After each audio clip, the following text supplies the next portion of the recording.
नमस्कार मित्रांनो. अज्ञात पैलूमध्ये मी गजानन काळे आपलं स्वागत करतोय. भारताच्या इतिहासात अनेक राजे झाले. त्यांनी आपापली राज्ये विस्तारली.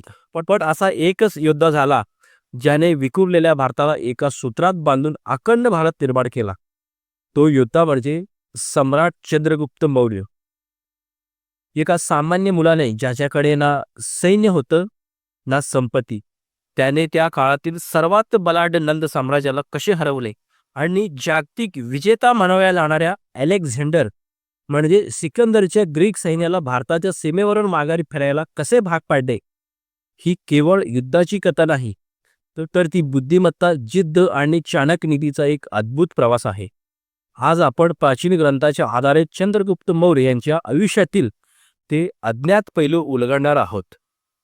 या महाकथेची सुरुवात होते मगधच्या पाटलीपुत्र शहरातून. त्या काळी मगधवर दयानंदाचे राज होते.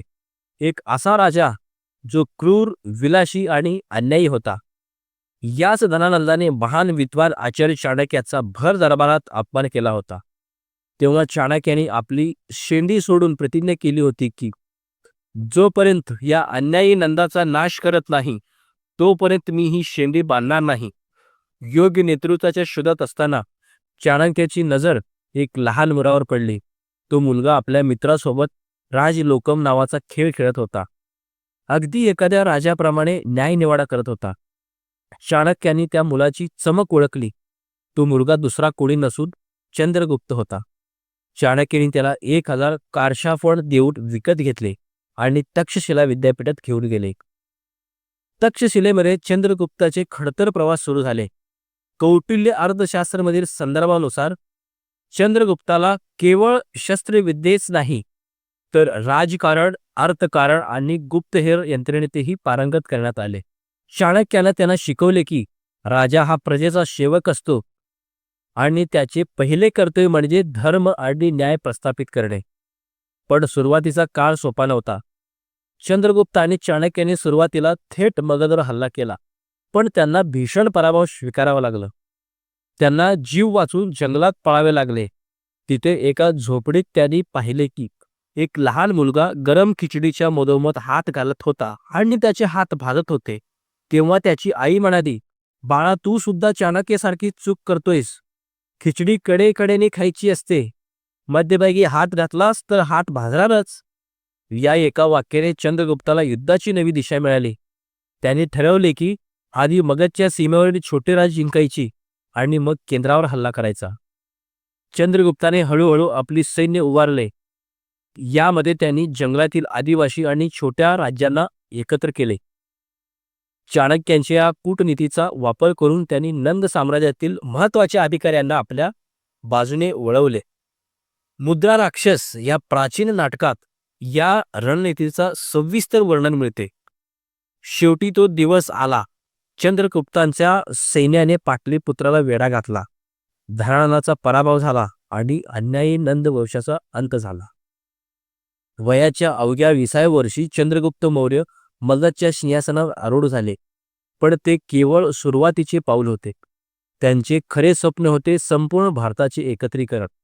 त्या काळी भारताच्या वायव्य सीमेवर अलेक्झांडरचा सेनापती सेल्युकस निकेटर हा आपले पाय पसरत होता. चंद्रगुप्ताने आपल्या विशाल सैन्यासह सेल्युकसवर चाल केली.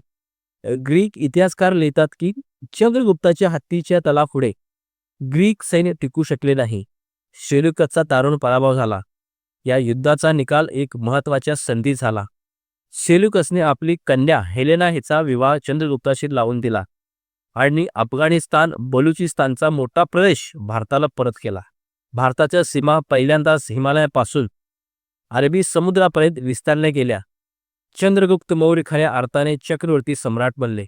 आयुष्याच्या शेवटच्या टप्प्यात चंद्रगुप्ताने एक असे पाऊल उचलले जे पाहून जग थक्क झाले. 12 वर्षाच्या भीषण दुष्काळात आपल्या प्रजेचे दुःख पाहून त्यांचे मन विषण्ण झाले. त्यांनी राजवैभवाचा त्याग केला आणि जैन मुनी भद्रबाहू यांचे शिष्यत्व स्वीकारले. जैन ग्रंथानुसार ते कर्नाटकातील श्रवणबेळगोळ येथे गेले आणि तिथे सनेख्यना उपास करून आपले प्राण सोडले. याद्वारे आपले जीवन संपवले.